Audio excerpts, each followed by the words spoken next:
Or, I mean, is there any more relief on the way? Because it's just been devastating down south. Yeah, a little bit of relief on the way, not a lot. You have to remember with those wildfires, about 98 to 99% are started by humans. Right. It's the weather that fans the flames, and we do still have windy conditions out there with a little bit of rain, a little bit of snow, too, with our next coast-to-coast system. We've talked about it for the better part of the week, starting out west and working its way towards the east. So as it moves eastbound, this is where not only do we have the threat of rainfall today, but blizzard or near blizzard conditions possible through portions of Oklahoma, Kansas, and even Nebraska, too. It's mild and dry ahead of the front, so we'll likely have highs in the 50s and 60s today. Some of us making a mad dash into the upper 60s through northern New England through Thursday. Now, as the cold front works its way in, it does have limited moisture with it, so we're likely to have rainfall across southern areas of New England, but there is still that potential for some mountain snow through the Green and White Mountains and perhaps the Worcester Hills sometimes Friday morning and into Friday midday as this system is clearing out. That's one area of low pressure coming through.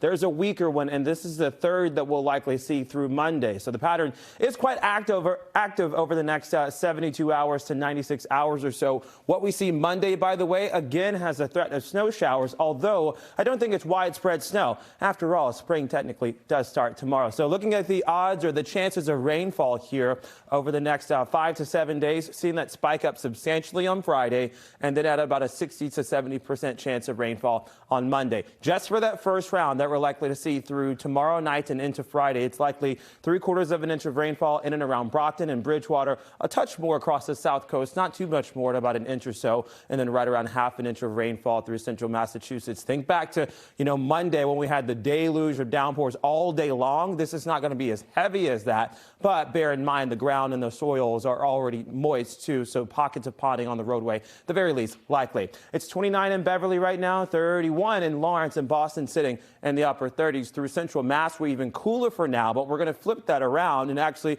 central Mass and portions of the Merrimack Valley will likely be some of the warmer locations today, with highs just shy of 60 to 61.